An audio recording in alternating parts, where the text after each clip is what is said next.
Uy, qué loco esto, cómo se ve así, pero yo no quiero que se vea así. Vamos a poner esto más. Bien, ahí ven todos la pantalla. Alguno que abra audio, porque si yo pongo, si no tengo que volver a ver el...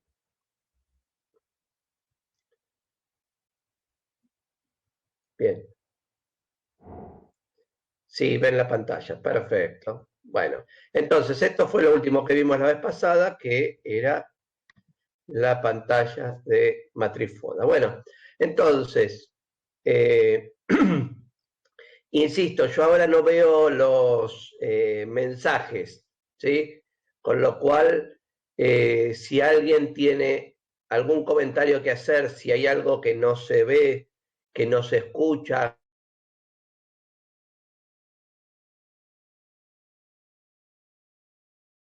que no se... Y haga la pregunta, por favor, porque yo estoy en este momento viendo mi pantalla, no los puedo ver ustedes, entonces no quisiera que alguno se quede colgado con algún tema que no vea, ¿sí? Bien. Entonces, ¿se acuerdan que hablamos de que el proceso administrativo era como un ciclo que contaba con 4 pasos que son la planeación, ¿sí? La organización, la ejecución y el control, ¿sí? Entonces, la planeación es el primer paso, que es justamente, como su nombre lo indica, planear, definir cuál es el plan, qué queremos hacer, cuáles son nuestros objetivos, ¿sí? Entonces, ahí trazamos los planes, a dónde queremos llegar en el mediano plazo, en el largo plazo, ¿sí? Encontrar cuáles son las estrategias para poder armar ese, o sea, para poder llegar a esos objetivos y armar planes que permitan llegar, ¿sí?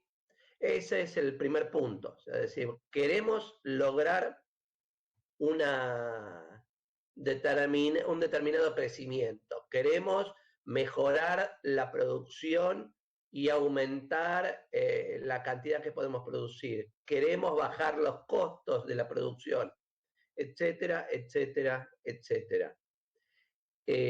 Ahora bien, ese es el primer paso.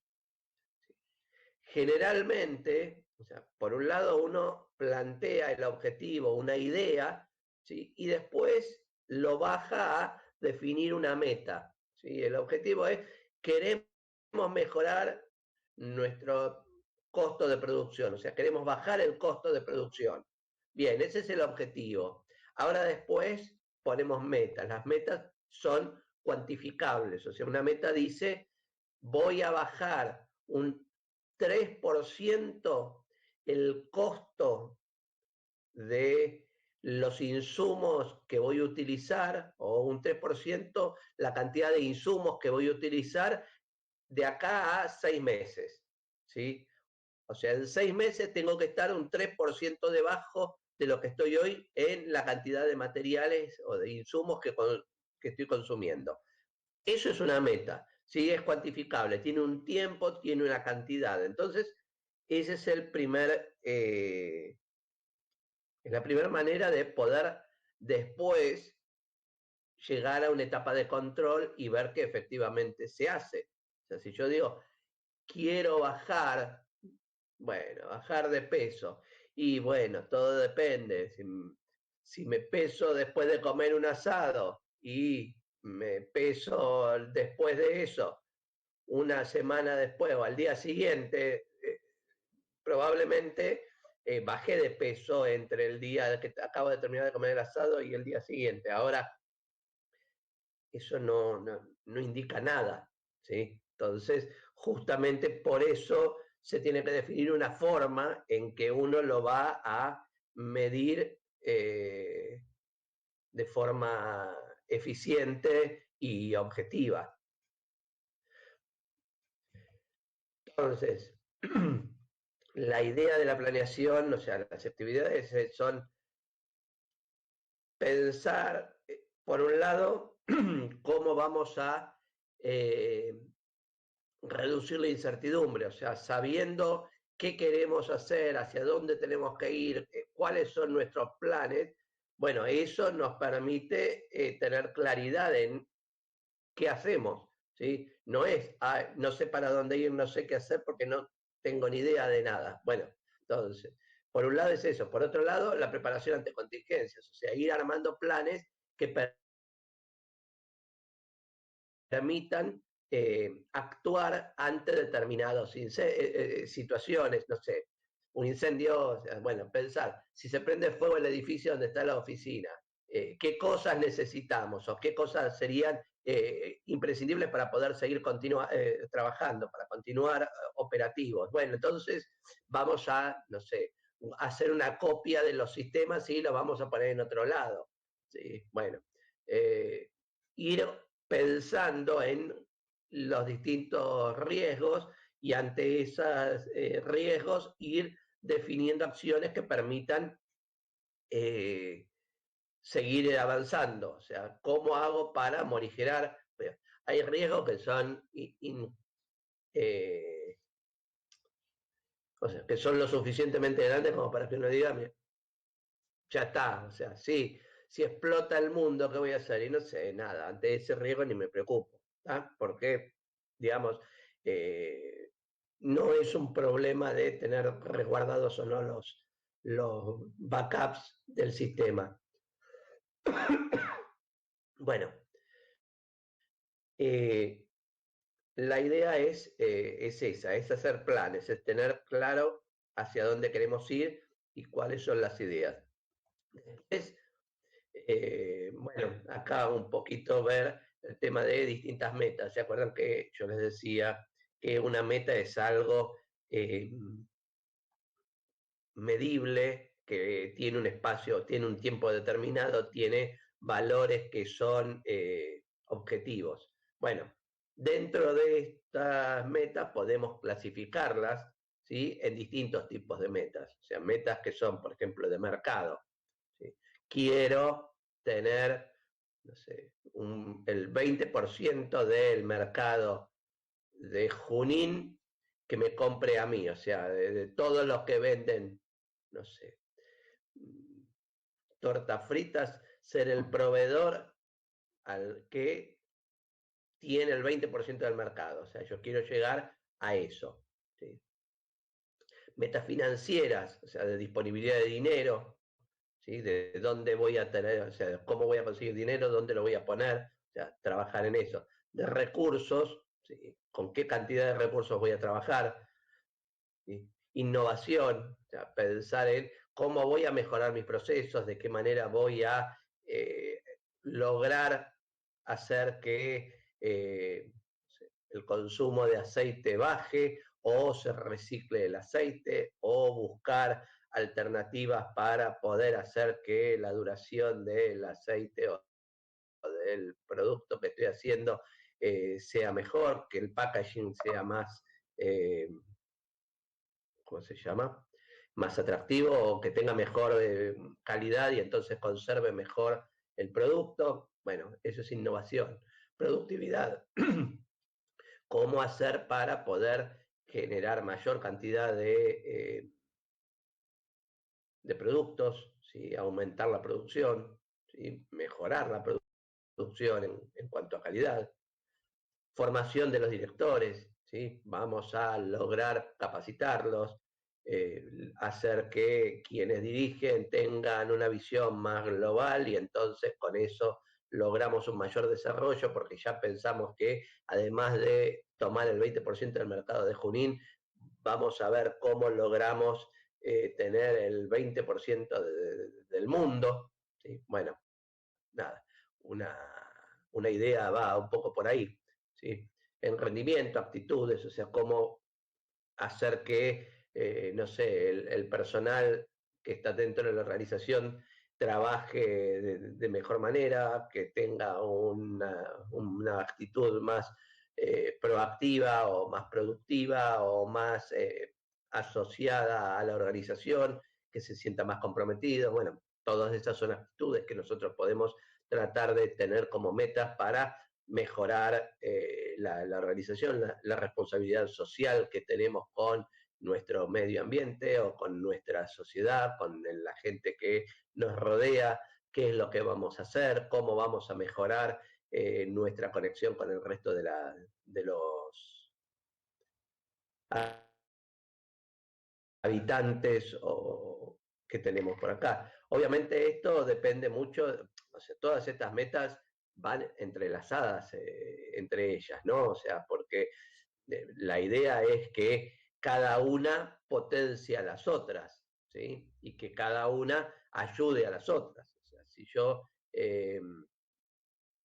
y obviamente que si quiero hacer una gran innovación, necesito recursos, ¿sí? Porque las innovaciones no se hacen solas, ¿sí? O la compro y entonces si la compro necesito financiera porque voy a bajar, necesitar plata para poder comprarla, ¿sí?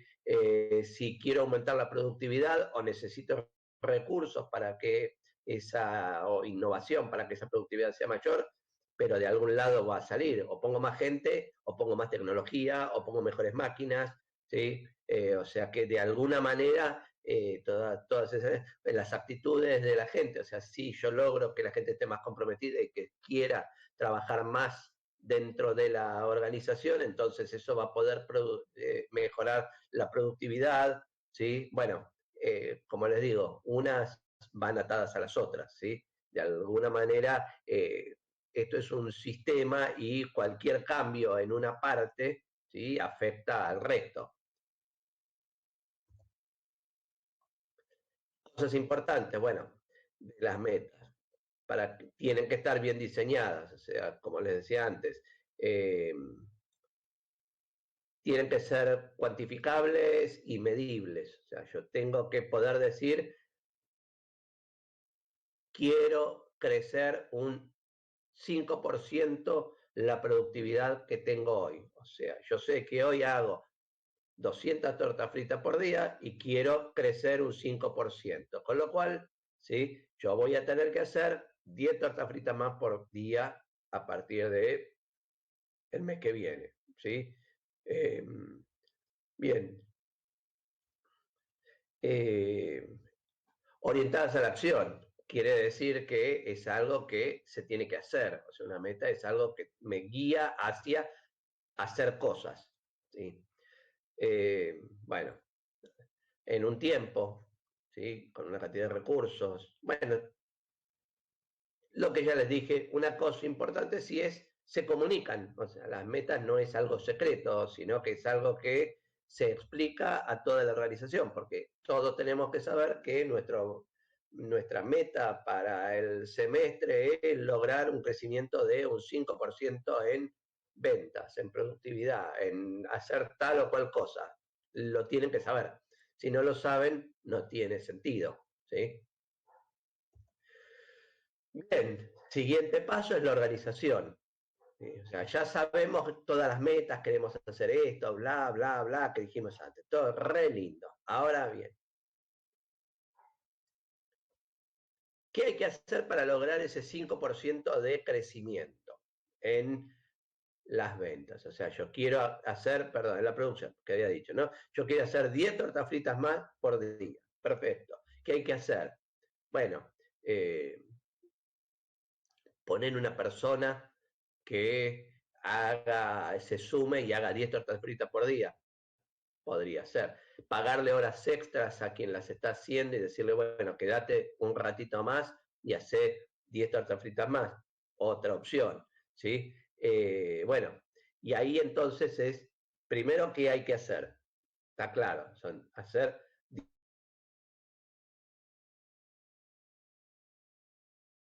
10 tortas fritas más por día. Mejorar, también podemos decir, no, vamos a hacer una cosa, mejoremos el proceso. Entonces, en vez de hacer una, amasarla, no, vamos a, estiremos la masa para todo y con un corta masa cortamos tuk, tuk, tuk, tuk, tuk, y entonces por ahí mejoramos el proceso y podemos hacer más rápido y no necesitamos ni pagar horas extras ni contratar a otras personas. ¿Sí? Bien, el ejemplo de las tortas fritas claramente es un ejemplo gracioso, ¿sí? Pero el objetivo es entender. Si hablamos de una organización más grande, ¿sí? Ahí entonces habrá que definir, bueno, dónde se va a hacer, ¿sí?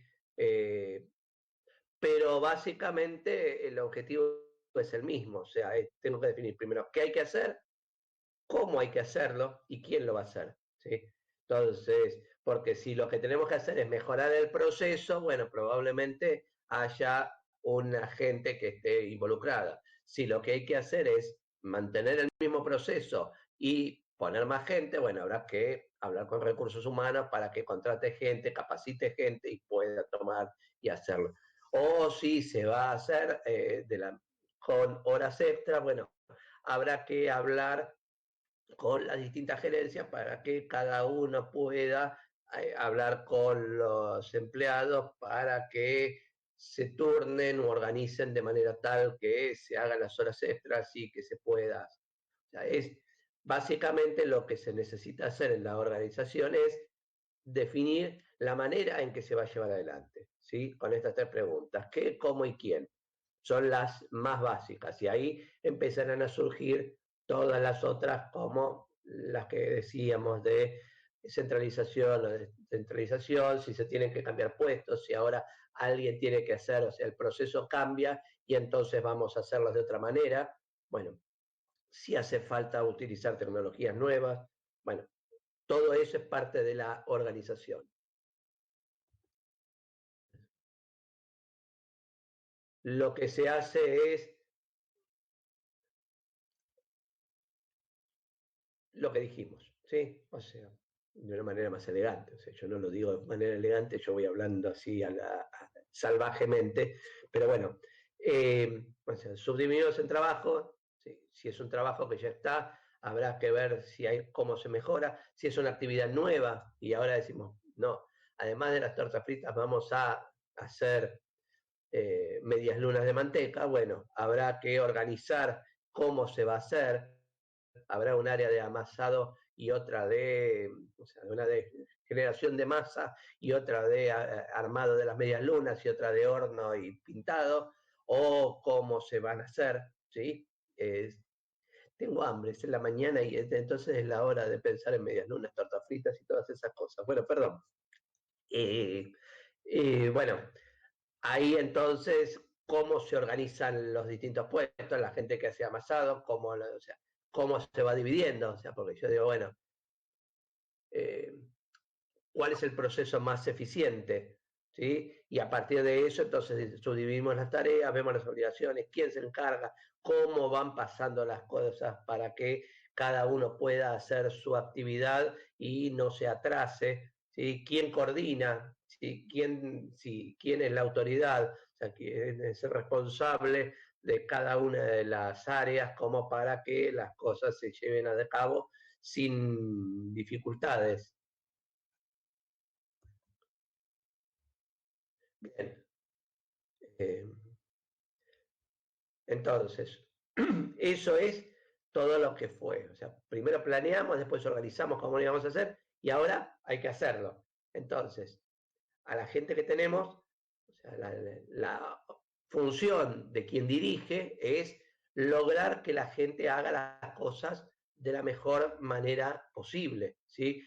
Con sus mayores talentos, con su mayor habilidad, con todas sus potencias puestas en lo que están haciendo.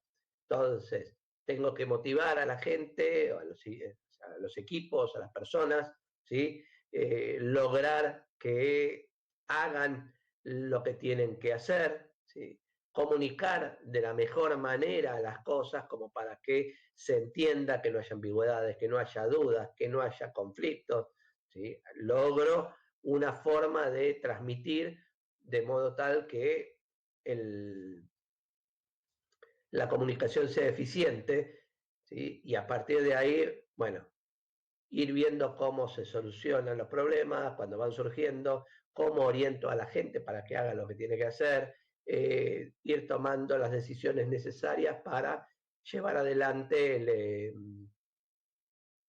el proceso, ¿sí? Que me toca dirigir, ¿sí? Obviamente en distintos niveles habrán distintos responsables. Bueno, entonces, ¿cuáles son las actividades? Hacer que todas las personas que están involucradas dentro de la organización o dentro del proceso que yo tengo que hacer, que estén participando, ¿sí? Lograr orientarlos y conducirlos a hacer eh, la mejor versión de ellos mismos, digamos, en el proceso que están haciendo. O sea, que hagan las cosas de la mejor manera que puedan hacer. Motivarlos, comunicarles, explicarles, ¿sí? Reconocer el trabajo bien hecho, cosa que es importante. A algunos no nos sale muy fácilmente, pero es importante, ¿sí? Cuando alguien hace algo bien, decirle, realmente lo hiciste bien. O sea, algunos venimos de una escuela así como más prusiana y es tu deber hacer las cosas bien, bla, bla, bla. Entonces es como que es tu deber, punto. Si lo hiciste muy bien, es eso, yo tenía que hacer. ¿Por qué te voy a decir algo? Y la verdad es que reconocer el trabajo bien hecho está bueno, ¿sí? Aprender a... felicitar a la gente, a reconocerle las cosas que hacen bien, eh, eh, es una actividad reconfortante para las dos partes. ¿Sí? Bueno, nada, estas son las actividades principales de la dirección. Después viene la parte de control, que es ir vigilando el desempeño, o sea, qué es lo que estamos haciendo, eh, cómo, cómo vamos respecto del plan que teníamos, ¿sí? Cómo vamos respecto de lo que se realizó que se tenía que hacer. Entonces, si la operación, o sea, lo que se está haciendo en el día a día, va fallando, o hay, bueno, probablemente haya que tomar medidas, ¿sí? Pero normalmente uno fija metas, ¿sí? De decir, bueno, para el año que viene, ¿sí? O para dentro de 6 meses, queremos tener un 5% de crecimiento en el producto. Pero a su vez, después, debe uno pensar en cómo hace todas las etapas intermedias para llegar de un paso al otro, ¿sí? Y ahí uno empieza a hacer etapas más chiquitas y metas o submetas que nos permitan ir evaluando si efectivamente nos vamos acercando hacia lo que queremos hacer. ¿Sí? Entonces yo digo, por ejemplo, para poner un caso así mucho más drástico, yo quiero para dentro de 6 meses duplicar la producción. ¿Tá? Entonces, para que en 6 meses yo duplique la producción, ahí tengo que armar planes y en esos planes podré decir, no, los primeros 3 meses lo que voy a hacer es cambiar todo el equipamiento, después durante 2 meses voy a capacitar y en el último mes crezco en la producción.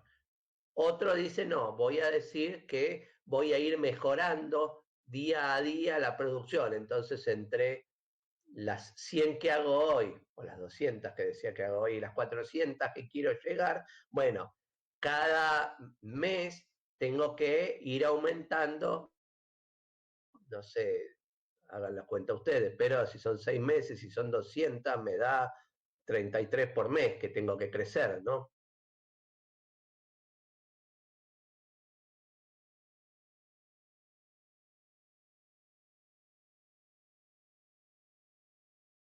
Bueno, entonces 30 tendré que ajustar un poquito. Si en el primer mes crecí 40, digo, voy muy bien. Si crecí 2, voy muy mal. Bueno, así tengo que, entonces eso es parte del control que uno va haciendo. ¿Sí? Si es la otra etapa donde yo dije los primeros 3 meses voy a cambiar la tecnología, después voy a capacitar y después voy a hacer, bueno, pues tendré que definir qué es cambiar la tecnología. Voy a hablar con fulanito en Taiwán que vende equipos de automatización de fabricación de torta frita, voy a importarlo y lo voy a instalar. Bueno, esas son las etapas que tendré que poner y entonces, si pasó el primer mes, si todavía no conseguí que fulanito me mande desde Taiwán el equipo para hacer, bueno, ya tengo un problema. Entonces, todo eso son las etapas y los controles que uno va haciendo para ver cómo se lleva adelante las cosas.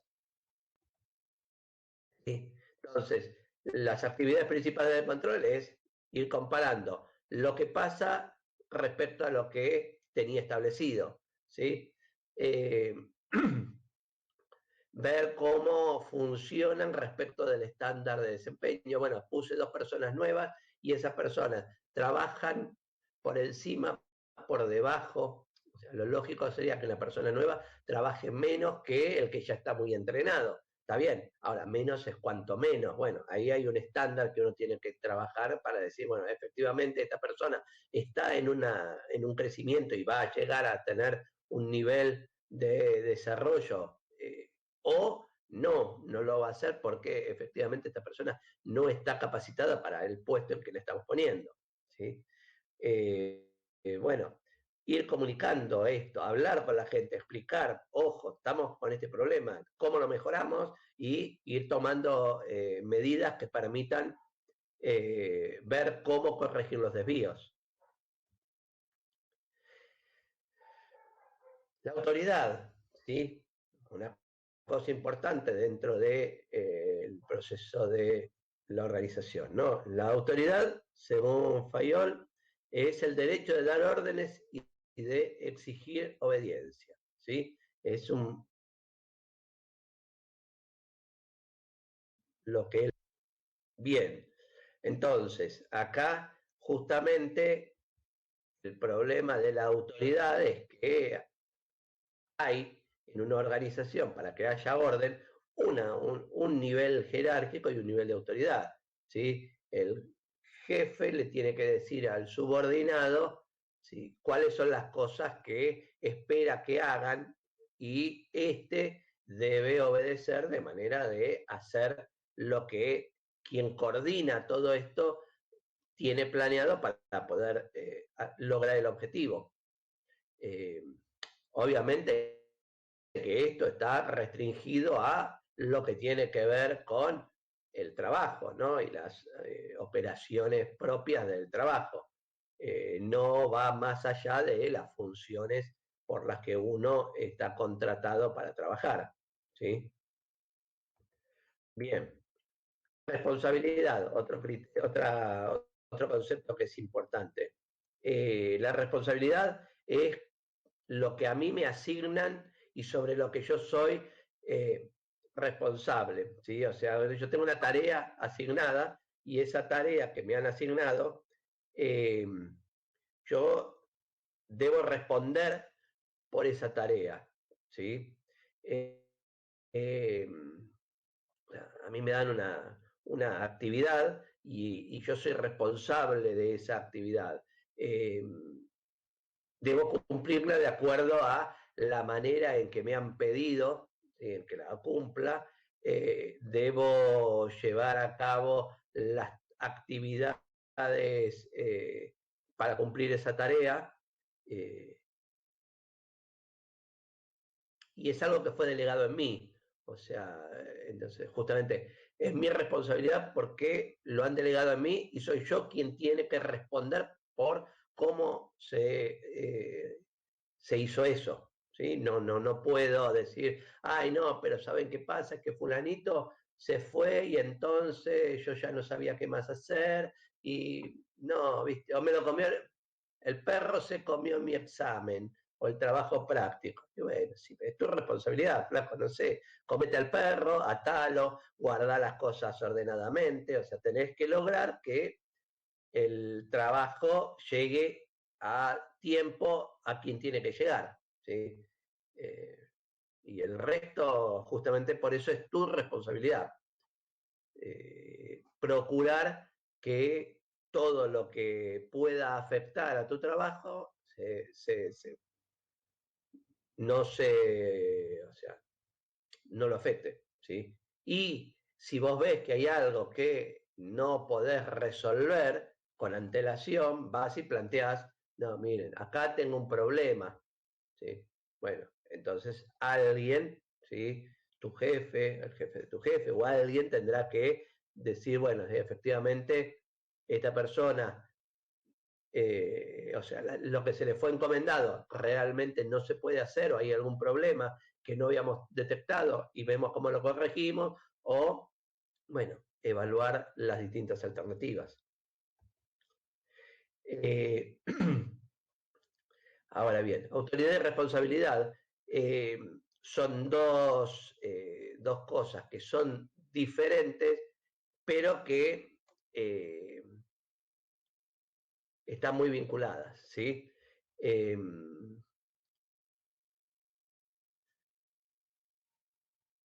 Si yo te digo, bueno, vos sos el responsable de manejar este grupo de personas, ¿sí? Vos sos el responsable de hacer que entre todos construyan este software. Pero no te doy una autoridad suficiente como para que vos puedas decirle, che, vos hace esto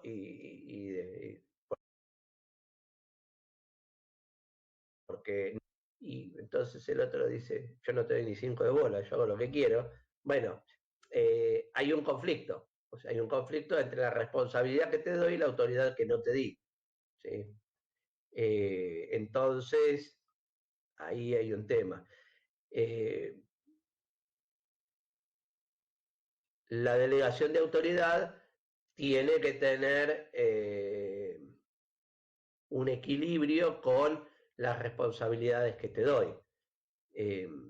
Por otro lado, una cosa importante a entender, y es que la responsabilidad, o sea, yo te puedo delegar autoridad, no te puedo delegar, o sea, y te puedo dar responsabilidades. Lo que no puedo es delegar mi responsabilidad, ¿sí? O sea, si yo soy responsable de lograr que un grupo de personas haga una determinada tarea, es mi responsabilidad. Yo puedo decir, bueno, esta parte de todo lo que hay que hacer se la doy a fulanito, esta parte se la doy a menganito, esta parte se la doy a sultanito, y así dividimos las tareas para lograr hacer lo que se pide.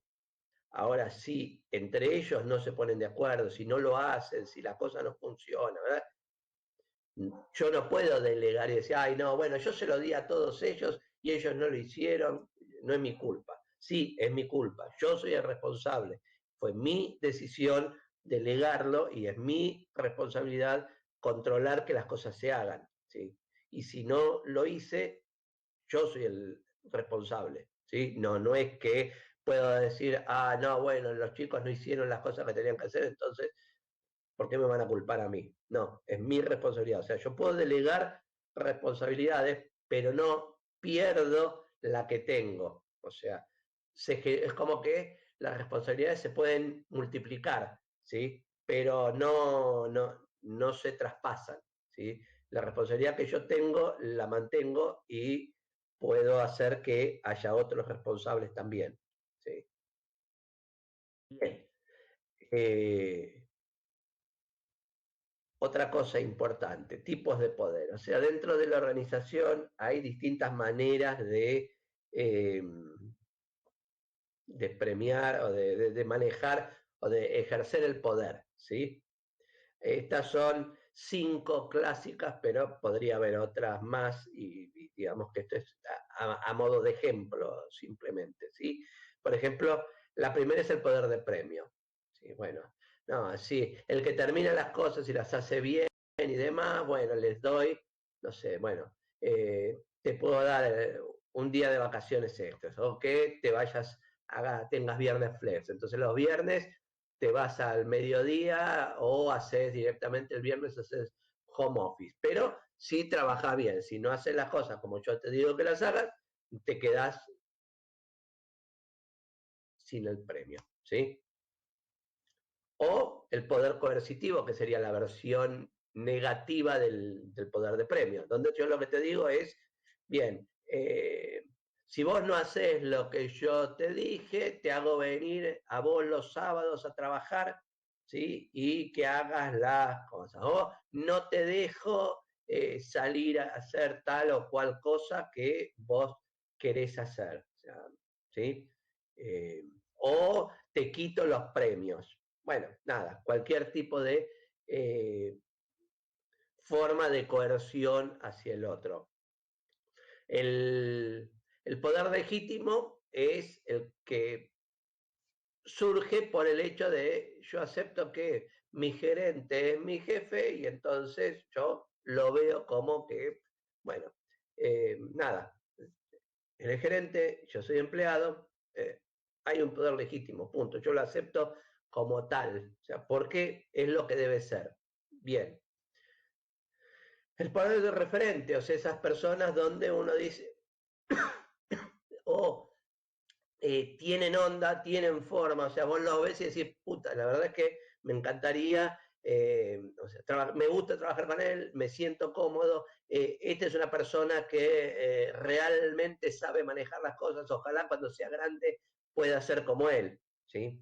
Eh, por sus virtudes, por su forma, por modelo, el modelo que representan, realmente uno dice, es un referente. Bueno, ese es otro tipo de poder. Y el último es el poder de experto, donde vos decís, mira, este tipo te resuelve el problema, o sea, es el que sabe. O sea, entonces, realmente cuando tengo un problema voy y voy a él, ¿sí? Porque yo sé que él es el que me puede resolver mis temas. Bueno, esto sería algunas de las formas de ver el poder, ¿no? Dentro de la organización. Bueno, ahora vamos a arrancar con otro tema, pero antes que eso voy a volver al Meet a ver si logro dejar de compartir la pantalla y verles las caras de vuelta, ¿sí? A ver, ¿dónde están? ¿Dónde están? ¿Hay alguien ahí todavía o estoy yo solo?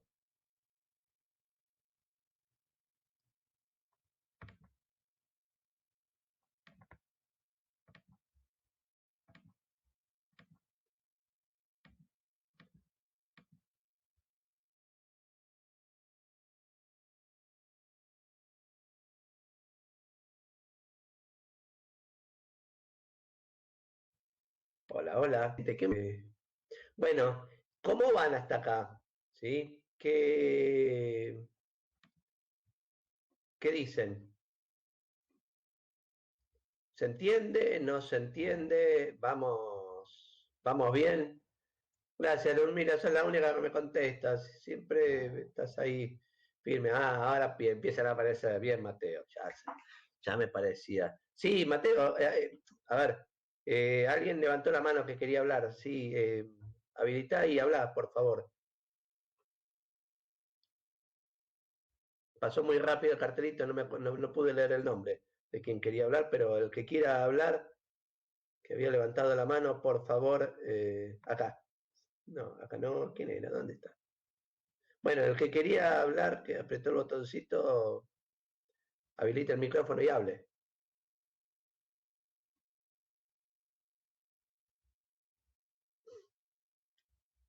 Nadie quiere hablar. Yo vi uno que levantó la mano.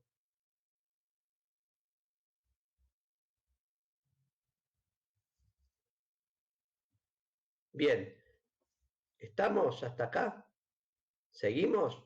¿Quieren ir corriendo a buscar un mate nuevo o alguna cosa? Bueno, a ustedes no se les ve, están, o sea, ¿quieren hacer un break? Nada, no hacemos break acá, ¿no?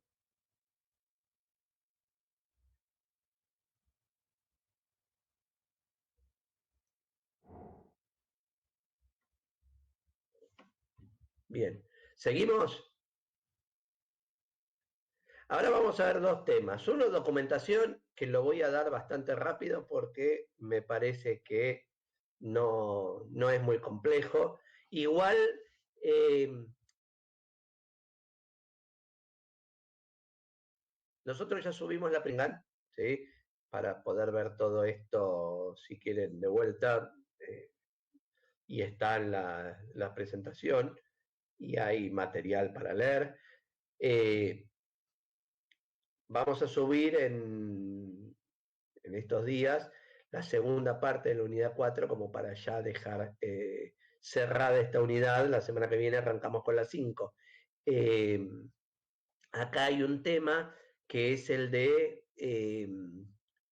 modelado de procesos, que va a ser el de diagramas de flujo de datos, que ese sí voy a darlo un poquito más lento y vamos a charlar un poco después porque es un tema un poco más espeso que el de documentación. Así que, como les decía, voy a ver la parte de documentación más rápido y con más detalle me voy a parar en lo que es todo lo que se refiere a DFDs.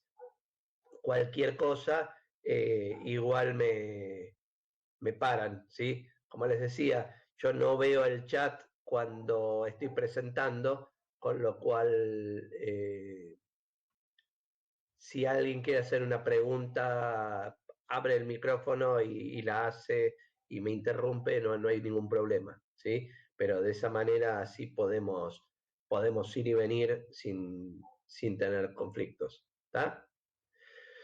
Bien, entonces, continuamos, jóvenes.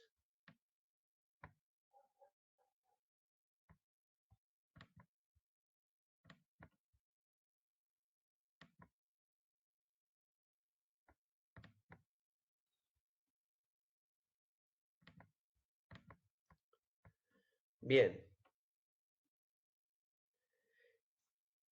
documentación. ¿Y por qué acá no aparece la camarita? Bueno, no importa, no sé.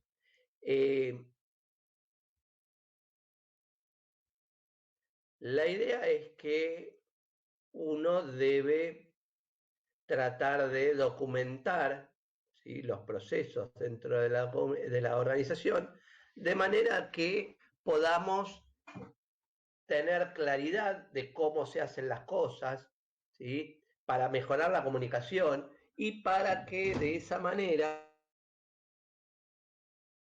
se estandaricen los procesos, ¿sí?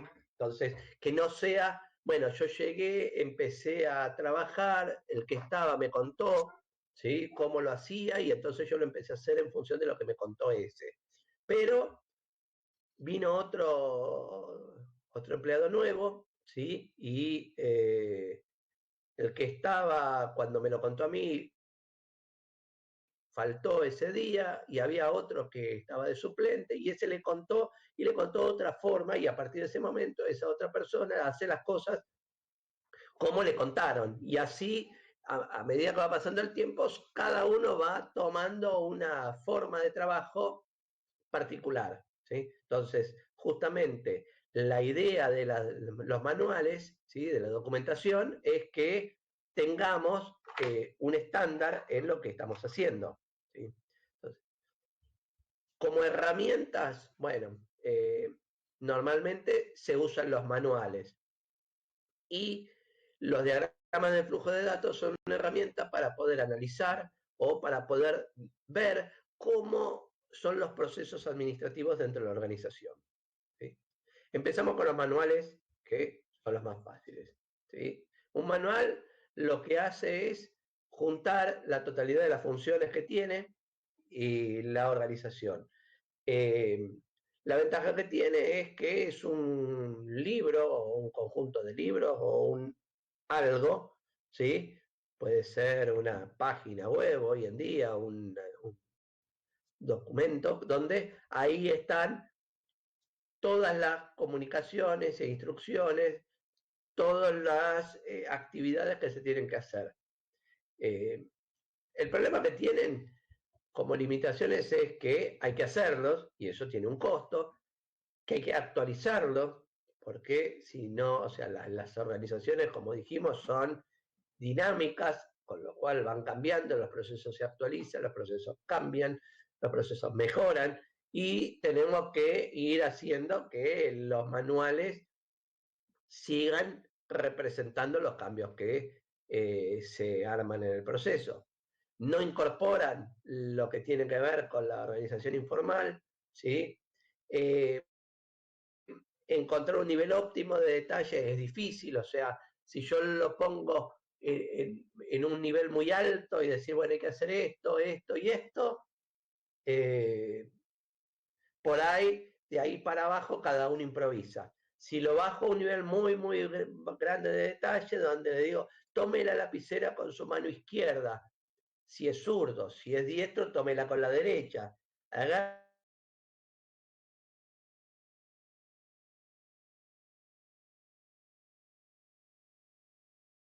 con la otra en el casillo en que es demasiado detallado. Entonces, hay que encontrar un nivel óptimo de detalle que tiene su dificultad. Eh, bueno, y claramente que si hay una sola persona en la organización que hace las cosas y esto cambia con mucha frecuencia, bueno, eh, esto es un tema, ¿sí? Porque no tiene mucho sentido. Pero bueno, ahí hay que ver, ¿sí? Porque por otro lado, si esa persona, que es la única que hace ese proceso, un día decide irse a vivir a Hawái de buenas a primeras y nos avisa desde el avión, no voy más, bueno, si yo no tengo algún tipo de respaldo como para saber qué es lo que hacía y cómo lo hacía, es un problema. Pero volvemos, es un tema de costo, de pérdida de vigencia, o sea, hay que trabajar en un equilibrio para que todo esto funcione. ¿Mm? Entonces, tipos de manuales básicos serían estos tres. O sea, el manual de organización, que es el que habla de cómo es la organización, qué tiene cada puesto, cuál es su función prioritaria, quién responde, qué autoridad tiene, cuáles son las responsabilidades que tiene.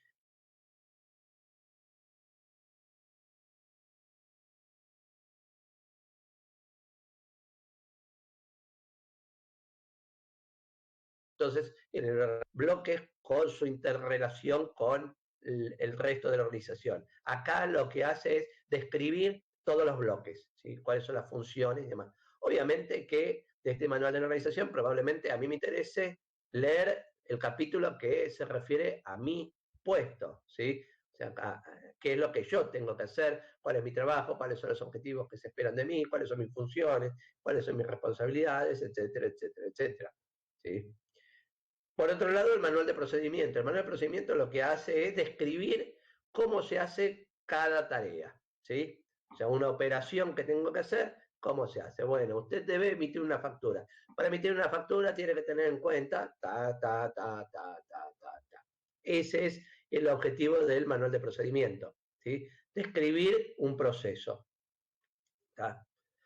Por último, los manuales de calidad, donde lo que tratan de describir son los criterios de calidad con los que se mueve la organización, cuáles son sus objetivos, ¿sí? Cuáles son las formas en que se va a lograr la calidad, cuáles son los hitos que se tienen que considerar para poder llevar adelante la política de calidad que tenemos dentro de la organización. ¿Sí? Digamos que estos tres son los manuales típicos de una organización. Entonces, ¿sí? Bueno, el contenido de un manual, ¿sí? De organización, el objetivo del manual, cuáles son las políticas de la organización, nada, conceptos generales, el contenido común de los entes del mismo nivel, el específico de cada uno, ¿sí? Bueno, el organigrama, como yo les dije, que de alguna manera muestra la, la estructura y cuáles son los regímenes de autorizaciones que tenemos. O sea, qué cosas hay que pedir, quién lo autoriza, cómo se autoriza, ¿sí? Como para decir, bueno, si yo me quiero tomar una licencia, tengo que hacerlo de tal manera. Si yo quiero, no sé, pedir un préstamo, ¿de qué manera lo tengo que hacer? Si yo quiero sacar un equipo dentro de la organización para hacer una prueba en otro lado, ¿cómo lo tengo que hacer? Bueno, nada, cómo son todos los procesos administrativos que están dentro de esta organización. ¿sí? Bueno, y esto es un dibujito de cómo sería, o sea, esto es una foto de una página de un manual de organización, ¿sí? Entonces, es un texto, básicamente en este caso, ¿sí? Podríamos hacerlo hoy en día en una página web con hipervínculos y todo eso, que lo haría bastante más ágil y más fácil de mantener. Pero el criterio es este, ¿no? Un manual de procedimientos, bueno, bien, tiene más o menos eh, las mismas ideas. Lo que pasa es que bueno, además del objetivo del manual, cuál es la responsabilidad, cuál es el alcance que van a tener los procedimientos, cuáles son las instrucciones que se llevan a cabo, tener las normas y un glosario que explica los términos que pueden usarse ahí adentro, donde uno dice, bueno, no sé, ¿qué es un CBU? Bueno, es una clave bancaria unificada, es el número que es único para todas las cuentas del país, donde, sí, yo quiero mandar, bla, bla, bla, bla, ¿sí? Y un índice temático, o sea, yo digo, bueno, quiero entrar por tal tema, o quiero entrar con, o sea, ¿dónde puedo ingresar? ¿Sí? Bueno, el índice temático básicamente lo que me ayuda es a poder encontrar dentro del manual cuál es la parte que me interesa buscar. ¿Sí? Bueno, esta sería una foto de una página de un manual de procedimientos. ¿Sí? Entonces, este es de universidad. ¿Tá?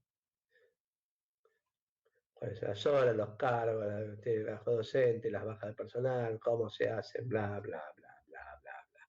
¿Tá? ¿Sí? Este es toma de posesión. Acá se explica una actividad en particular. ¿Sí?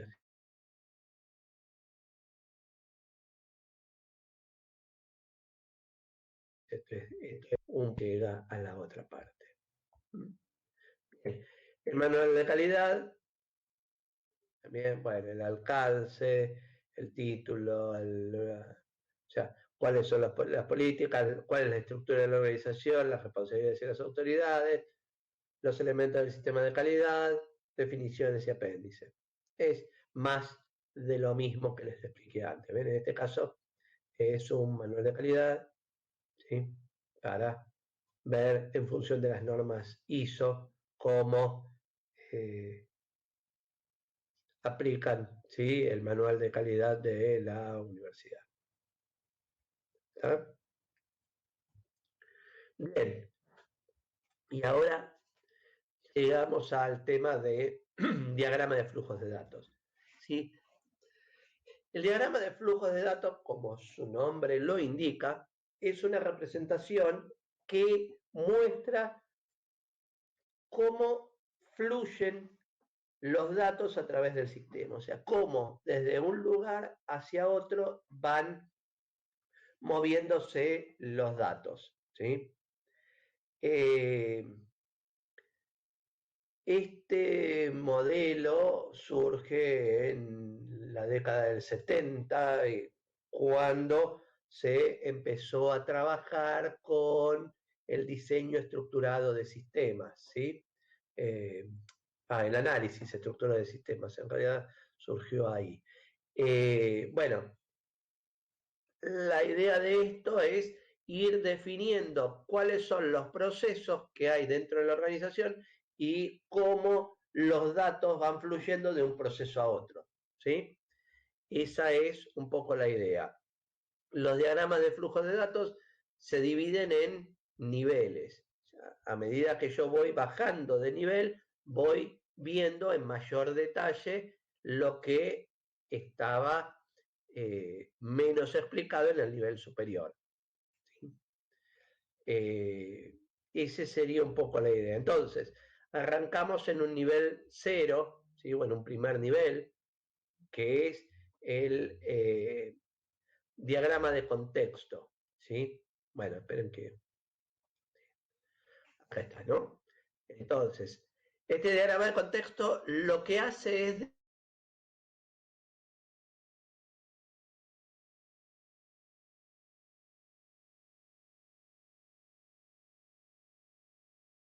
qué está dentro y qué está fuera. Una burbuja, ¿sí? Un circulito donde es el sistema, ¿sí? Y después todo lo que queda afuera se dibuja. Entonces, si yo tengo un sistema de, no sé, liquidación de sueldos, voy a decir, bueno, ¿qué hay afuera? O sea, ¿con qué interactúa este sistema? Y entonces va a interactuar con, no sé, por ejemplo, me van a venir los datos de las distintas gerencias, ¿sí? Entonces, las novedades desde la gerencia. Entonces, me van a decir, fulanito faltó, menganito hizo horas extras, sultanito, no sé, lo cambiamos de puesto y ahora le dimos un aumento, etcétera, etcétera, etcétera. Es entonces un ente, a ver si consigo, bueno, entonces el nivel 0 sería ese, ¿sí? Eh, también va a interactuar con el banco porque el sistema de recursos humanos, de liquidación de sueldos, le va a mandar un archivo al banco para que le acrediten la plata. También va a actuar con la AFIP, porque le va a mandar a la AFIP el archivo de retenciones de ganancias. También va a interactuar con la ANSES, porque le va a mandar el archivo de cargas sociales que el sistema trabajó, o sea, que el sistema retuvo. Entonces, de esa manera, uno empieza a ver cómo en el sistema se ve su contexto, ¿sí? Entonces tengo el sistema de liquidación y tengo afuera al banco, a las gerencias, a la FIP, a la ANSES, y así voy armando todo lo que rodea a mi sistema, ¿sí? O sea, ahí defino perfectamente cuál es su contorno y cuál es su alcance. Después, en el nivel 1, lo que uno empieza a hacer es poner todos los procesos generales que están dentro del sistema. Y a su vez después, entonces yo ahí digo, bueno, voy a tener como procesos dentro de mi sistema el, no sé, el, la liquidación, la impresión de recibos, la carga de las novedades, la generación de archivos al banco, la generación de archivos a entes gubernamentales, y así voy a ir poniendo cuáles son todos los procesos que tengo dentro de el sistema. Y después en el nivel 2 o menores, ¿sí? O sea, o más de mayor detalle, lo que hago es explotar cada uno de esos. O sea, que es emitir un archivo al banco. Y ahí entonces empiezo a describir, bueno, ¿cómo lo hago? Voy a tener una burbujita que sea tomar los datos de la liquidación, fijarme cuál es el banco con el que estoy pagando, fijarme cuál es el banco al que le tengo que pagar, ver cómo tengo que hacer el archivo, qué tipo de formato tengo que mandar, generar el archivo y enviarlo al banco, ¿sí? Y así serían los distintos pasos. Los componentes de un DFD son muy simples, o sea, porque yo voy a tener estos 4 componentes, ¿sí? Por un lado, el proceso o sistema, ¿sí? Que es una burbuja, ¿sí? Es un circulito que tiene adentro el nombre del proceso con el que interactuamos. ¿Sí? Una entidad externa, que son todas estas que yo les decía, que estaban en el diagrama de contexto, ¿sí? Que es un cuadrado, un rectángulo, donde lleva el nombre. Entonces, el banco sería una entidad externa, ¿sí? En el ejemplo que estoy dando, ¿no? No es que siempre el banco es una entidad externa. O sea, depende del sistema en el que estoy hablando. Y obviamente hablamos de entidad externa a todo lo que es externo a mi sistema e interactúa con mi sistema, ¿sí? O sea, no sé, la pizzería de Cacho es una entidad, es externo a mi sistema de liquidación de sueldos, sí, pero no interactúa con mi sistema, con lo cual no es una entidad externa del sistema. es algo externo al sistema como la gran mayoría de las cosas que existen en el universo, ¿sí? Pero a mí lo que me interesa es que como ente externo pongo todas aquellas cosas que no son parte de mi sistema, pero interactúan con él, ya sea enviando o recibiendo datos del sistema, ¿sí? Después tenemos flechitas, ¿sí? Que es el flujo de datos, donde la flecha apunta hacia el lugar, o sea, desde donde salen los datos hacia donde van los datos, ¿sí? Y por último, un almacenamiento, yo no sé por qué almacén no me gusta, pero bueno, porque un almacenamiento que es donde guardamos datos, o sea, los datos cuando no están en movimiento y están quietos, están en un almacenamiento, ¿sí? O sea, yo por ejemplo tengo un almacenamiento con los nombres o los datos de todos los empleados, ¿sí? Entonces yo ahí tengo todos los empleados para que en el momento en que voy a dar de alta, o sea, voy a generar un pago, ¿sí? Saco los datos del almacenamiento de empleados y a todos los empleados que están activos y a los que les tengo que pagar, los saco de ahí y con esos datos genero los pagos de sueldos que tengo que hacer, ¿sí? Entonces, estas son los cuatro componentes que necesitamos para trabajar en un diagrama de flujo de datos. Entonces, bueno, acá es un poco lo que expliqué recién, ¿sí? El proceso es un lugar donde entran datos y salen datos y los datos de alguna manera se transforman, ¿sí? O sea, el proceso lo que hace es toma datos que vienen de un ente externo, de otro proceso, de un almacenamiento, hace algo con esos datos y salen desde ahí otros flujos de datos, o sea, datos que van hacia otros lados, ¿sí? Desde el proceso van a ir a otro proceso, van a ir hacia un almacenamiento para guardarlos ahí, o van a ir a un ente externo porque se los tengo que mandar ahí, ¿sí? Yo puedo tener un proceso que recibe muchos datos y genera un solo flujo de datos, o puede generar múltiples flujos de datos de salida, ¿sí? Lo que sí es necesario, bueno, acá lo explico, o sea, siempre un ente externo se va a conectar, o sea, los datos que vienen desde un ente externo van a venir hacia hacia un proceso, y ese proceso, o sea, después hará algo con eso. Por ahí los toma y los almacena, o por ahí los toma y los transforma y los manda a otro lado, o lo que sea.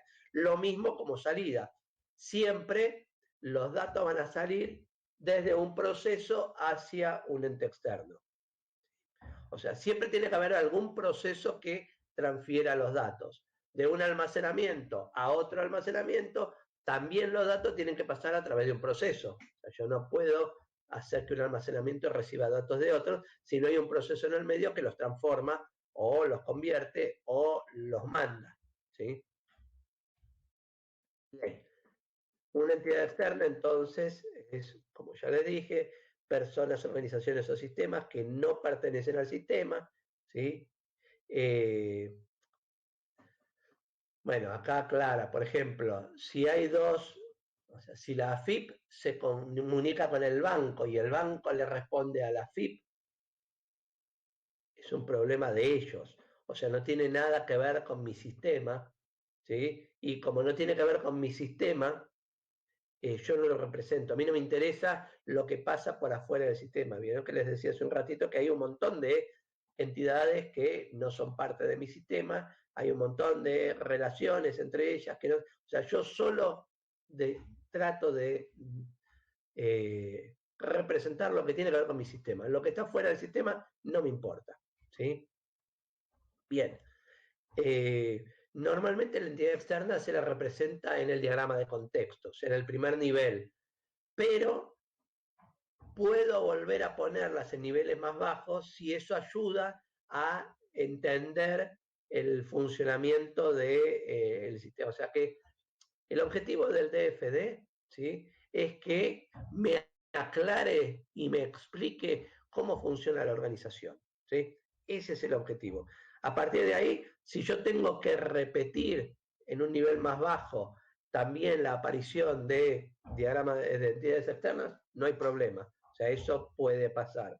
Es una decisión que cada uno toma al momento de hacer un diagrama de flujo de datos lo más claro y fácil de entender, ¿sí? También la puedo poner varias veces en el mismo diagrama, sí, por un tema de que las líneas no se crucen y que queden horribles y que esto se conecte y pasa por arriba. Bueno, por ahí yo puedo poner el banco de un lado y el mismo banco del otro lado del diagrama, simplemente a los efectos de simplificar el gráfico, o sea, que sea más claro y que no haya cruces de líneas, ¿sí? Es una decisión, digamos, buscando claridad, ¿sí? Es una decisión estética buscando claridad. No afecta y no está mal, ¿sí? O sea, lo que estaría mal es si donde tengo que ir al banco le pongo otra cosa, y entonces digo que en vez de ir al banco fue a, no sé, la pizzería de Cacho que puse ahí. Bueno, eso sí estaría mal. Ahora, si tengo 2 veces el banco, es una decisión que no afecta, ¿sí? Bueno, como les dije antes, los almacenamientos lo que hacen es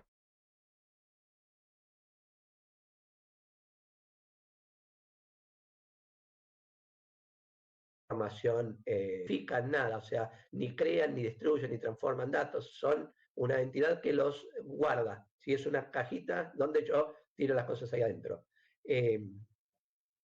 No se comunica, o sea, como les dije antes, todo pasa a través de procesos, no hay conexión de almacenamiento a otro almacenamiento, no hay conexión de almacenamiento a ente externo, o sea, siempre es a través de un flujo de datos y hacia un proceso o desde un proceso, ¿sí?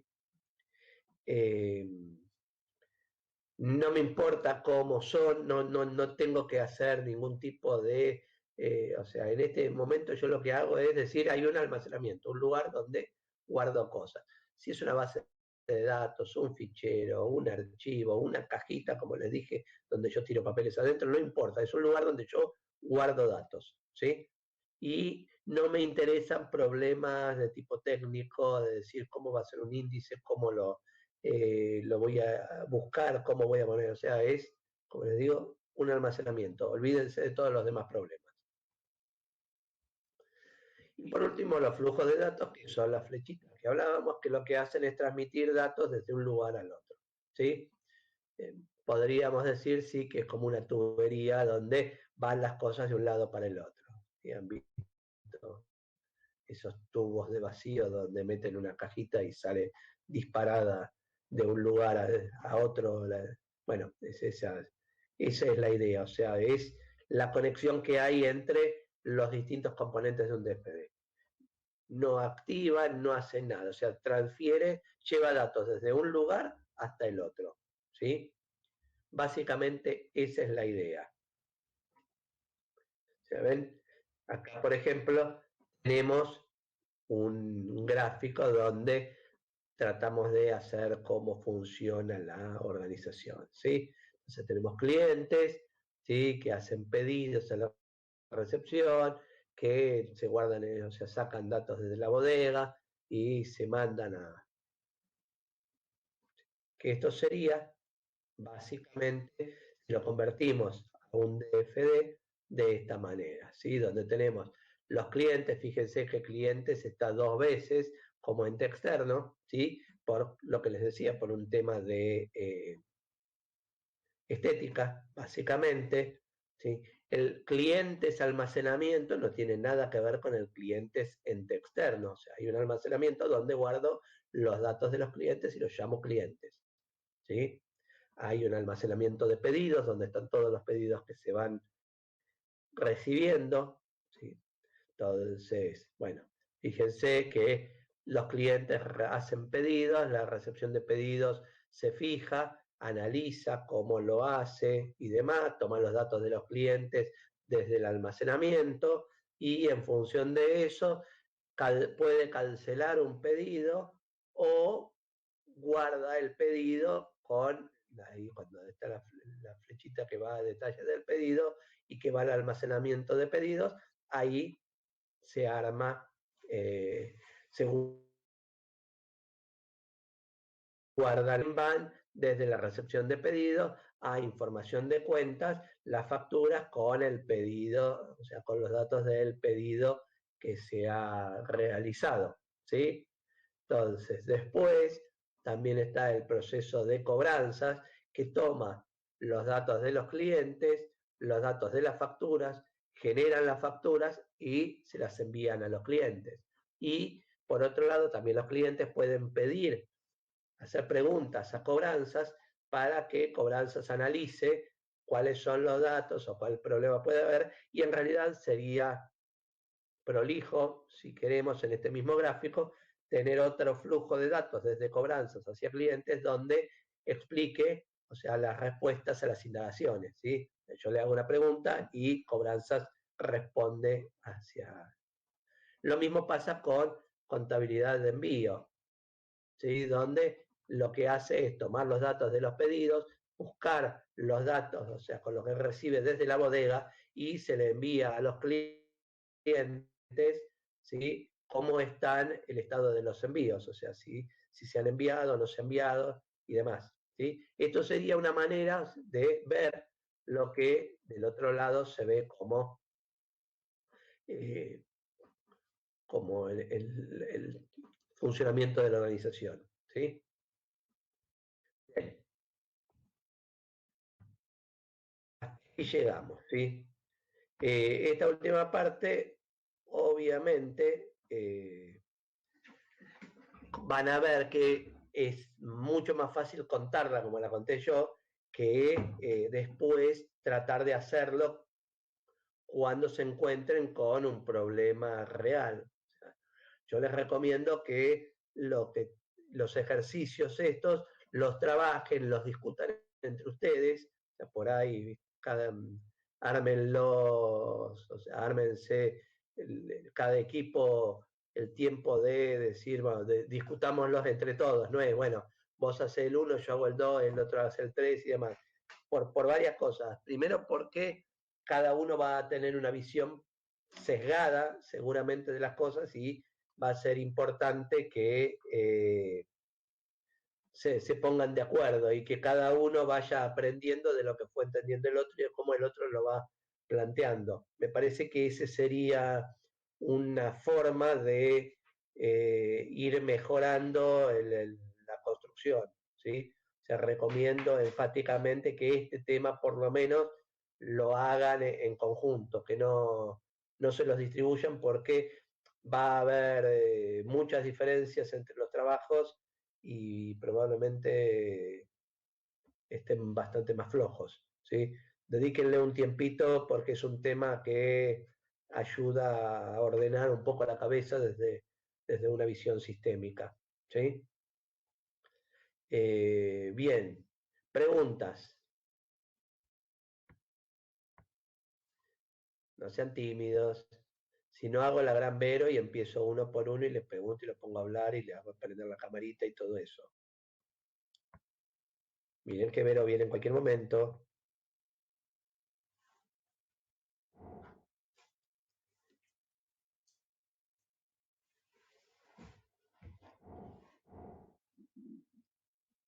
Todo entendido. Ay, ay, ay. Me dan un miedo cuando dicen eso. Quiero que lo entiendan, ¿eh? Ustedes no saben el temor que me dan. Porque cuando dicen que entendieron todo de uno y demás, un tema como este, me da cositas. Pero bueno, eh, los tomo como acá se ofrecen al sorteo, a decir, a ver, a quién hacemos hablar? Pero no, esa es una maldad de otra universitaria que está en la cámara de al lado con otra clase, ¿sí? Entonces está sufriendo lo mismo y quiere descargar su encierro, ¿sí? No voy a ceder ante sus ideas. ¿Mm? por ahora. Pero bueno, como les digo, o sea, el tema de DFDs es un tema que lleva tiempo, o sea, y de hecho espero que entiendan una primera noción. Esto lo van a ir entendiendo y lo van a ir manejando con un poquito más de soltura después de que hagan análisis y diseño uno y 2, ¿sí? Y por ahí después de la 2 ya lo manejan con cierta cosa. Esto es algo como muy introductorio, muy básico, pero es un tema que es importante que lo vayan viendo, ¿sí? Eh, Bien, ¿pudieron ver los videos? ¿Hay alguna cosa que estén con dificultades? ¿Sí? ¿Cómo van con los trabajos prácticos?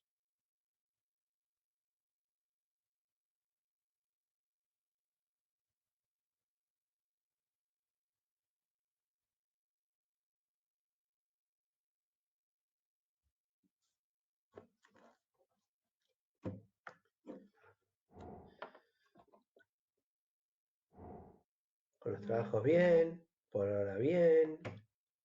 Eh, ¿Llegaron a entregar todo en tiempo y forma? ¿Han podido cubrir? ¿Cómo les está yendo con con los meets de la práctica? ¿Están pudiendo entrar? ¿Están pudiendo consultar dudas? ¿Tienen eso más o menos ordenado también?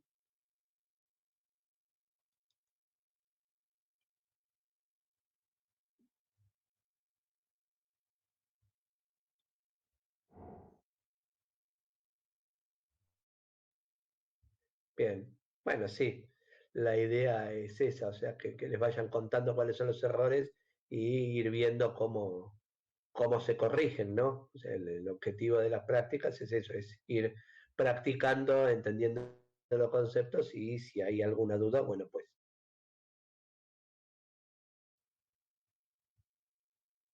que se las aclaren, ¿sí?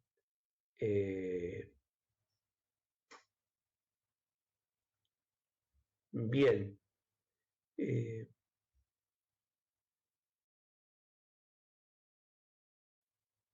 como les decía, yo en estos días, o sea, este fin de semana, con Vero terminamos de grabar la unidad 4 y la subimos como para que ya quede todo esto que vimos hoy en un video y así lo tienen para divertirse y poder verlo con sus amigos, ¿sí? Entonces pueden invitar gente para ver el video de DFDs a su casa. Bueno, no pueden invitarlos a su casa, pero pueden buscar alguna opción así ¿cómo se llama? Ayúdame, Mili. Ah, no me da pelota. Lo de,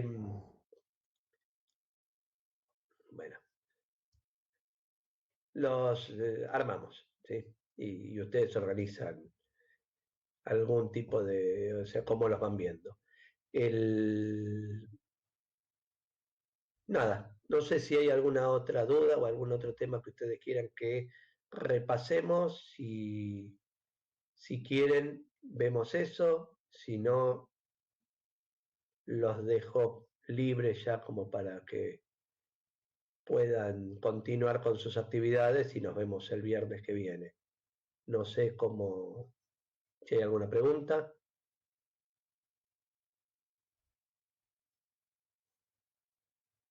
No.